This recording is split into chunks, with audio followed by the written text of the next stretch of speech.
মুমিন কখনো ধৈর্যহারা হবেন না। মুমিন যদি ধৈর্যহারা হয়ে যায় তাহলে সে প্রকৃত মুমিন হতে পারে না।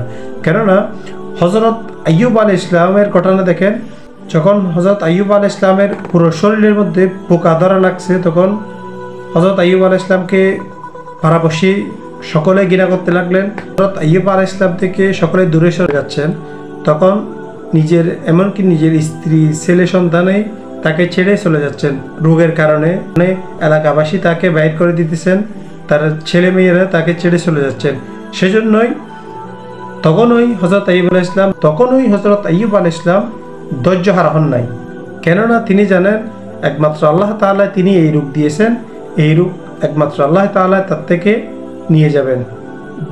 যখন হযরত আইয়ুব আলাইহিস সালামের জিহ্বার মধ্যে পোকা লাগলো, তখন হযরত আইয়ুব আলাইহিস সালাম আল্লাহ তাআলার কাছে ফরিয়াদ করলেন, হে আল্লাহ, আপনি যে আমার জিহ্বার মধ্যে এইরকম পোকা দিয়েছেন, আমি এই জিহ্বা দিয়ে যদি এই পোকামাকড়গুলো যদি আমার জিহ্বা গিয়ে ফেলে, তাহলে আমি আপনার নাম কিভাবে নিব? এই জিহ্বা দিয়ে তো আমি আপনার নাম নিতে পারবো না। কি ধৈর্য ছিলেন দেখেন। তখন হযরত আইয়ুব আলাইহিস সালামকে আল্লাহ তাআলা পরিপূর্ণ সুস্থ করে দিয়েছেন এবং তার ছেলে মেয়ে স্ত্রী সন্তান তাহারাই ফিরে এসেছেন এবং এলাকাবাসী সবাই তাকে পছন্দ করতে লাগলেন। কখনোই মুমিন ধৈর্যহারা হতে পারবে না।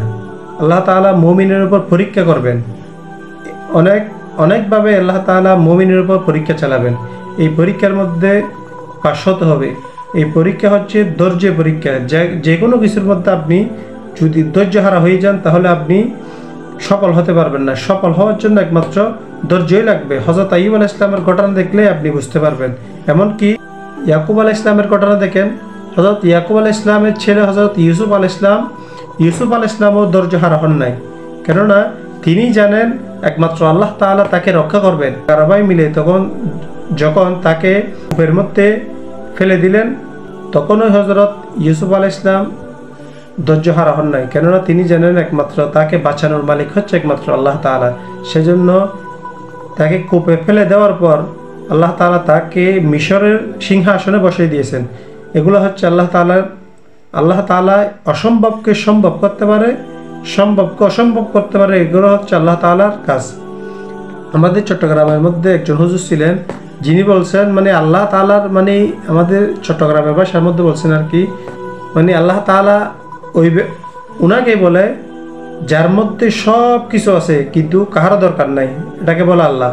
আর বন্দা কাকে বলে? বন্দার মধ্যে কিচ্ছু নাই কিন্তু সব কিছু লাগবে, এটা হচ্ছে বন্দা। সেজন্য আল্লাহ তাআলার উপর পূর্ণ আস্থা রাখতে হবে, পূর্ণ ইয়াকিন রাখতে হবে এবং ধৈর্য ধরতে হবে। আল্লাহ তাআলা অবশ্যই সফল করবেন। এমনকি হযরত ইব্রাহিম আলাইহিস সালামকে আগুনের মধ্যে নিক্ষেপ করলেন, তখন ইব্রাহিম আলাইহিস সালাম বিব্রত বোধ হন নাই। কেননা তিনি জানেন আল্লাহ তাআলা তাকে রক্ষা করবেন। সেজন্য ইব্রাহিম আলাইহিস সালাম ভয় পান নাই। যখন ইব্রাহিম আলাইহিস সালামের কাছে আগুনে নিক্ষেপ করা হলো, তখন এক ফেরেশতা এসে বলল ইব্রাহিম আলাইহিস সালামকে, আপনি যদি অনুমতি দেন আমি এই আগুন সবগুলা তছনছ করে দিব। ইব্রাহিম আলাইহিস সালাম বললেন, আমি যেই আল্লাহর জন্য এই আগুনের মধ্যে পড়ছি সে আল্লাহ আমাকে দেখতেছেন না? তখন থেকে এই আগুনের মধ্যে এমন পরিবেশ সৃষ্টি হয়ে গেছে, না গরম না ঠান্ডা, এক আরামদায়ক সৃষ্টি হয়ে গেছে এই আগুনের মধ্যে। তার এই আগুনগুলা গরমও হন নাই, বেশি গরমও না, বেশি ঠান্ডা না, এরকমভাবে যেখানে ইব্রাহিম আলাইহিস সালাম খুব সুস্থ শরীর, একটা কেশ পর্যন্ত, একটা লোম পর্যন্ত কি পড়া যায় না। সুবহানাল্লাহ। সেজন্য আল্লাহ তাআলার উপর পূর্ণ ঈমান রাখতে হবে প্রত্যেক মুসলমানের উপর। আল্লাহ তাআলার উপর যদি আপনি ঈমান না রাখেন, তাহলেই পূর্ণ ইয়াকিন না রাখেন, তাহলে কোনোইভাবে আপনার আমল আপনাকে জান্নাতে নিয়ে যেতে পারবে না। আল্লাহ তাআলা আমাকে এবং আপনাকে সবাইকে বোঝার তৌফিক দান করুন।